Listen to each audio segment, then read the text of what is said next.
നഗരസഭാ മേയർ ആരാകണമെന്നതിനെ ചൊല്ലി വലിയ തർക്കങ്ങൾ കൊച്ചിയിലും തിരുവനന്തപുരത്തും ഒക്കെ അസ്വാരസ്യങ്ങളും ഒക്കെ നമ്മൾ കണ്ടതാണ്. പക്ഷെ വലിയ പ്രശ്നങ്ങളൊന്നുമില്ലാതെ പെട്ടെന്ന് തീരുമാനത്തിലേക്ക് എത്തിയത് തൃശ്ശൂരിലാണ്. ജനങ്ങളെ കേട്ട് ചേർത്ത് നിർത്തി മുന്നോട്ട് പോകുമെന്നാണ് തൃശ്ശൂരിലെ നിയുക്ത ഡെപ്യൂട്ടി മേയറായ എ പ്രസാദ് പറയുന്നത്.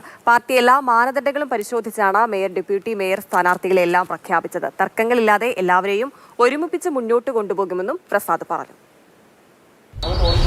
തൃശ്ശൂരിലെ നിയുക്ത ഡെപ്യൂട്ടി മേയർ എ പ്രസാദാണ് എന്നോടൊപ്പം ഉള്ളത്. പാർട്ടിയിൽ ഒരുപാട് പദവികൾ വഹിച്ചിട്ടുണ്ട്. എന്നോടൊപ്പം തന്നെ ഇപ്പോൾ ഉത്തരവാദിത്തപ്പെട്ട മറ്റൊരു പദവിയിലേക്ക് എത്തിയാണ്. ഒരു KSU പ്രവർത്തനമായി തുടങ്ങിയ പൊതുപ്രവർത്തന രംഗത്ത് ഈ ഉത്തരവാദിത്തം പാർട്ടി ഏൽപ്പിക്കുമ്പോൾ വളരെ സന്തോഷമുണ്ട്.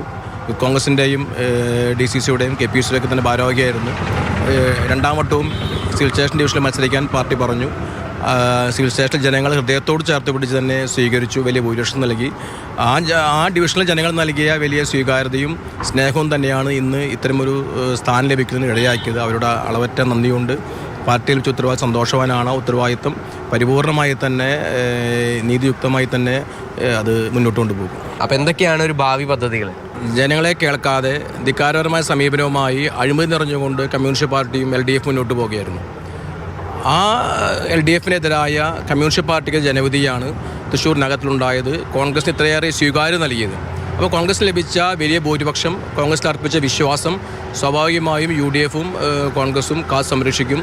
ജനങ്ങളെ കേട്ടുകൊണ്ട്, ജനങ്ങളെ ഹൃദയത്തോട് ചേർത്ത് പിടിച്ചുകൊണ്ട് തൃശ്ശൂർ നഗരവാസികൾക്ക് പറയാനുള്ളത് കേട്ടുകൊണ്ട് തന്നെയായിരിക്കും UDFും കോൺഗ്രസും മുന്നോട്ട് പോകുക. നഗരത്തിൻ്റെ സമഗ്ര വികസനം അത് തന്നെയാണോ ഈ ഒരു ഏറ്റവും പ്രധാനപ്പെട്ട ഒരു ഉത്തരവാദിത്തമായി ഏറ്റെടുക്കുക? തീർച്ചയായും കോൺഗ്രസ് UDFിൻ്റെ സംവിധാനം നഗരത്തിലെ മുതിർന്ന ആൾക്ക് പറയാനുള്ളത് കേട്ടുകൊണ്ട്, ഈ രംഗത്ത് പരിചയമുള്ള ആൾക്ക് പറയാനുള്ളത് കേട്ടുകൊണ്ട്, പാർട്ടിയുമായി ആലോചിച്ച് തൃശ്ശൂരിൻ്റെ സമഗ്ര വികസനവുമായി തന്നെ കോൺഗ്രസ് നേതൃത്വം, കോൺഗ്രസിൻ്റെ പുതിയ ഭരണ സംവിധാനം മുന്നോട്ട് പോകും. ഡെപ്യൂട്ടി മേയർ പദവിയിലേക്ക് എത്തുകയാണ് എ പ്രസാദ്. അതിൻ്റെ വലിയ സന്തോഷത്തിൽ തന്നെയാണ്. അതിനോടൊപ്പം തന്നെ നഗരത്തിന് വേണ്ട വികസന പ്രവർത്തനങ്ങൾക്ക് ചുക്കാൻ പിടിക്കുന്നതിൽ മുൻനിരയിൽ തന്നെ ഉണ്ടാകും എന്ന് തന്നെയാണ് പ്രസാദിൻ്റെ വാക്കുകൾ.